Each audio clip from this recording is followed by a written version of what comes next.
미국 3분기 GDP 속보치가 발표되었습니다. 4.9%로 시장 컨센을 크게 상회했습니다.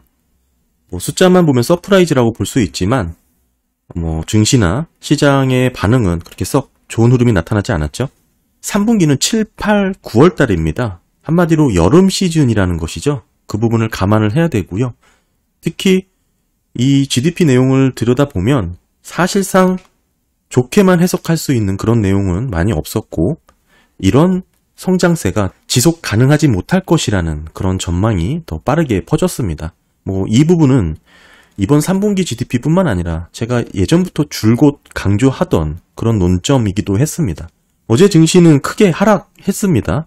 특히 나스닥이 200일선을 밑돌았습니다. 제가 주식 비중을 들고 있었다면 지금 다 물량을 조절했을 그런 타이밍이고요. 궁금하신 분들은 예전 영상 한번 참고하시면 좋을 것 같습니다. 사실상 200일선을 밑도는 그런 상황에서 주식 투자는 주식을 꼭 투자해야 될 만한 이유가 없다면 가급적 비중을 줄이고 현금 비중을 좀 최대한 늘리면서 좀 관망하거나 지켜본 그런 자리이긴 합니다. 이 200일선에 대해서 우리나라보다는 외국 투자자들이 되게 중요하게 여기는 그런 라인이거든요. 한마디로 증시는 미국 경기가 견고할 거라는 그런 기대감으로 잔뜩 올랐는데, 이후로는 채권 가격과 동조화 모습을 보이면서 조정을 받았죠. 그러다가 이제는 GDP 피날레를 장식하면서 결국에는 크게 200일선을 하회하는 그런 모습으로 나타났습니다. 전반적으로 예전의 흐름과 크게 다르지 않은 모습들이라고 볼 수가 있고요.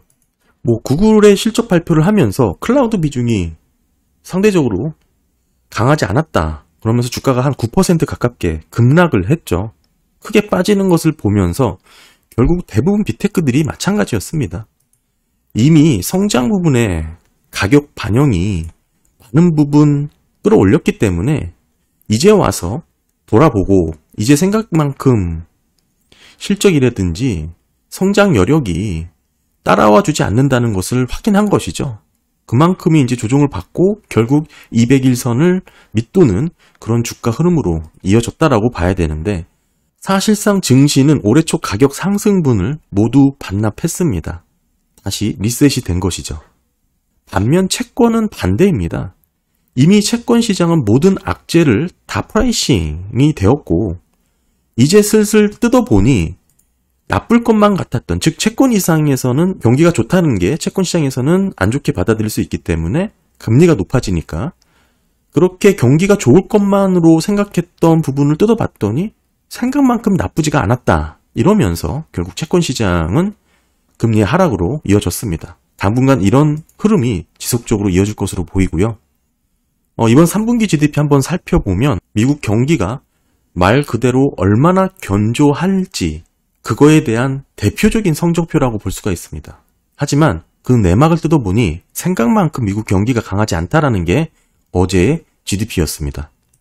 GDP는 총 3번 발표되지만 어제 발표된 것은 3분기의 속보치입니다. 속보치는 GDI가 함께 발표되지 않기 때문에 이 GDP 내용만 한번 살펴보면 물론 당연히 소비가 이끌었다고 하는 게 당연하죠.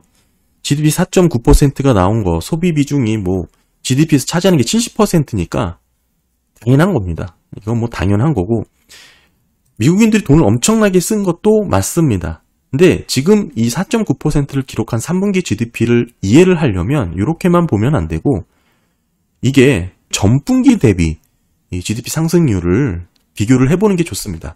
과연 전분기 대비 소비가 얼마나 좋아졌는지, 또 어떤 모습 항목들이 다르게 비교가 되는지를 살펴야 되는 거고, 더불어서 이렇게 소비가 좋게 나왔지만 이 소비 패턴이 지속 가능할 것인가도 들여다봐야 됩니다. 지금까지는 좋았지, 지금도 아니죠. 이게 3분기니까 훨씬 지난 자료죠. 과거에는 좋았지만, 더 나아가서 여름 시즌 휴가철에는 좋았지만 이게 앞으로도 계속 좋을지에 대해서 고민이 필요하다는 것입니다. 왜냐? 저축이 낮아졌죠. 저축 비중 저번에도 보여드렸지만 최저 수준까지 위치를 한 것입니다. 실질 소득 증가율도 마이너스죠. 그러니까 인플레이션을 빼고 보면 소득의 증가분이 마이너스라는 겁니다. 이런 부분들을 다 종합해서 보면 결국에는 가치 있는 소비라는 점에서 이런 식의 소비 지출은 더 이상 이어가기 어렵다라는 것을 보여주고 있는 것이죠. 시장조차 그런 부분을 우려하기 시작했다라는 것이고, 결국에는 이번 3분기 GDP는 예상이 되었던 부분이고 일시적이라는 점에서 게다가 증시는 오히려 3분기의 높은 GDP 성장이 좋게 해석되지는 않은 그런 흐름을 보여줬습니다. 한마디로 피크아웃 한 것입니다. 보시게 되면 높게 GDP가 기록이 되긴 했지만 가장 크게 영향을 준 것은 소비와 재고입니다. 소비는 그렇다고 치더라도 이 재고 부분은 좀 면밀하게 살펴봐야 되고요. 한마디로 이번 GDP를 웃돌게 한 원인으로 재고로 주목이 되고 있습니다. 먼저 GDP, 지금 이게 3분기 하늘색이죠. 보시게 되면 소비도 높고 재고도 높습니다. 재고가 전분기는 0을 기록했거든요. 0%였습니다. 그리고 이게 이번 달 1.32를 기록하면서 상당히 높게 집계가 된 것이고, 이렇게 높았던 적이 지금 22년 4분기에 한 번 있었죠. 당시가 1.6이었으니까 비슷한 수준에서 이 재고가 집계가 된 것이고, 보시게 되면 소비는 23년 1분기만큼 비슷한 수준에서 나왔습니다. 소비는 비슷하게 나왔지만 이 재고 부분에서 크게 잡히면서 이렇게 23년 3분기 GDP가 4.9%를 기록하게 된 주요 원인인데요. 한마디로 소비가 완전히 좋았다라고 보기보다는 재고의 이런 증가분이 크게 영향을 줬다라고 해석을 해야 됩니다. 내용적으로 보면 좋지 않은 부분은 이 지금 캐펙스 투자, 기업들의 캐펙스 투자 관련돼서 0%를 기록을 했습니다. 상당히 부정적이라고 볼 수 있는 또 세부 내역이고요. 결국 증가한 부분의 대부분의 비중을 잡고 있는 건 서비스 관련된 소비 그리고 재고 투자, 이 두 가지다.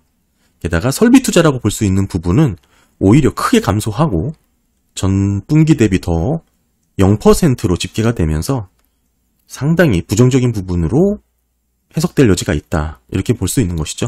이 재고 투자 관련해서는 결국 이 재고로 GDP 성장률을 끌어올렸다라고 해석할 수밖에 없는 거고, 쉽게 설명을 드리면 기업들이 재고가 늘어났다라는 것을 의미합니다. 재고가 늘어도 이것은 투자로 보는 것이죠. 우리 일반 기업들도 재고가 늘어도 영업이익이 증가하는 것과 마찬가지입니다. 일단 재고가 늘리려면 생산을 늘려야 되니까 GDP 증가분으로 이렇게 이어지는 것이고, 근데 이렇게 재고가 늘린 이유가 앞으로 물건이 잘 팔릴 것으로 예상을 해서 늘렸을지, 아니면 지금 물건이 너무 팔리지 않아서 증가한 것인지 또 좀 살펴봐야 되고요. 이거 관련해서는 제가 저번에 PMI 영상에서 한번 언급을 한 적이 있습니다. 이 9월 ISM PMI가 이렇게 좀 반등을 하는 모습을 나왔는데, 이 PMI 영상을 찍을 때 제가 그때 한번 보여드렸던 내용이 차트가 하나 있습니다. 이 부분이죠.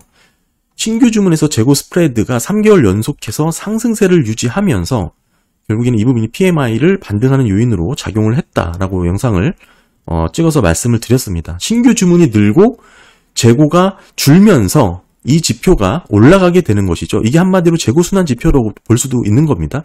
이게 지금 플러스 영역으로 돌아선 것이고, 이 재고가 줄어들었다라는 것을 뜻합니다. 따라서 재고가 줄었기 때문에 재고 보충의 움직임이 있을 것이다, 기업들이. 다만 이 재고가 줄었고 재고 보충의 움직임이 일어난다고 하더라도 이게 과연 제조업의 업황 개선으로 이어질지는 아직은 의문이다 라고 설명을 드렸는데, 그 이유 중에 하나가 수주잔고를 언급을 했었죠. 이 수주잔고를 언급을 하면서 12월째 하락 구간에 머물고 있다. 결국 진짜 수요는 수주잔고가 폭발적으로 늘어나는 것에부터 특징적으로 나타나는데, 이번 9월달 PMI는 그런 모습이 아니다. 따라서 고객 재고가 증가하는 것과 맞물려서 이 수주잔고가 이렇게 낮게 유지되고 있는 것을 보고 보면 많이 줄어든 재고를 일부 보충하려는 움직임에 그칠 가능성이 높다. 제가 그렇게 설명을 또 드렸고, 더 나아가서는 이 공급자의 인도 시간도 말씀을 드렸죠. 이 배달, 이 50 이하로 잡혔기 때문에 배송이 빠르다. 그래서 배송이 빠르다라는 것은 수요 측면에서 해석이 될 여지가 있다.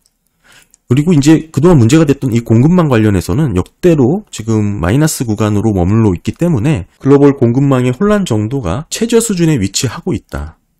이거 자료는 뉴욕연은의 글로벌 공급망 압력 지수입니다. 운송 지수와 제조업 지표를 기반으로 하면 공급에 비해 수요가 약하다는 그런 의미로 해석이 되는 것이죠.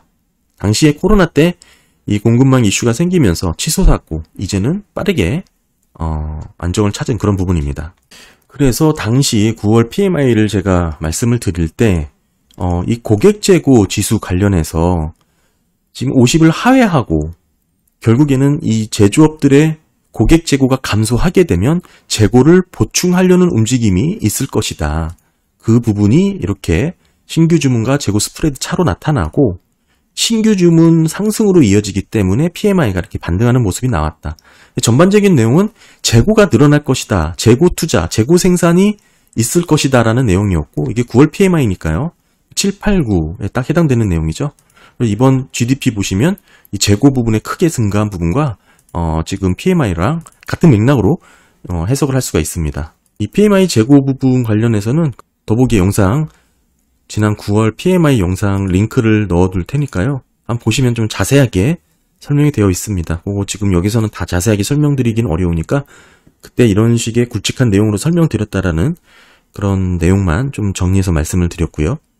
결국 지금 재고가 늘어난 부분 과연 지속적인 생산 증가로 이어질지에 대해서는 아직 의문인 것이죠. 한마디로 3분기 GDP가 4.9%로 높게 집계가 되었다고 하더라도 소비가 급격하게 늘어났다고 보기도 어렵습니다. 23년 1분기 수준의 소비와 유사하거든요. 지금 23년 1분기 GDP는 2%를 조금 넘었을 이 부분입니다. 다만 달라진 것은 재고 부분이 크게 늘었는데 이 부분도 제가 PMI 관련해서 설명을 드렸듯이 재고 생산을 늘려서 GDP를 끌어올린 이런 3분기 실적에 대해서는 시장이 이렇게 좋게 평가할 이유가 하나도 없겠죠. 게다가 기업들의 캐펙스 투자라든지 마찬가지로 정부 지출도 전분기 대비 그렇게 두드러지게 높아졌다라고 볼 만한 여지도 딱히 없습니다.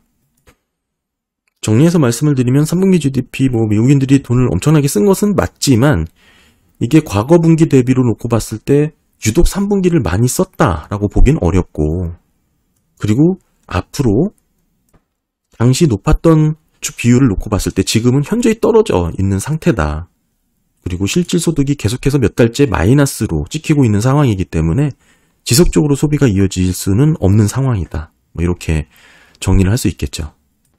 그거보다 저는 나스닥이 200일선을 깨고 내려왔다라는 거 상당히 의미 있게 해석을 해야 된다라고 보고 있는데 시장은 글쎄요 그렇게 민감하게 반응하고 있지 않은 것 같습니다. 금리 고점을 전망한다는 거 자체가 상당히 어찌 보면 무의미하고 누구도 알 수 없는 영역이긴 하지만 그럼에도 이미 충분히 높은 상단 레벨을 오랫동안 유지했다라는 것은 분명해 보이고요. 오랫동안도 아니죠. 단 2달 만에 급격하게 올랐던 부분. 다만 이제부터는 오히려 그런 가격 프라이싱에 있어서는 채권은 이미 악재를 다 반영한 부분이 있고 증시는 오히려 성장 여력을 끌어다가 선반영했던 부분이 있기 때문에 지금부터의 가격 흐름은 채권 시장이 되게 유리하게 흘러가지 않을까 그렇게 보고 있습니다. 네, 감사합니다.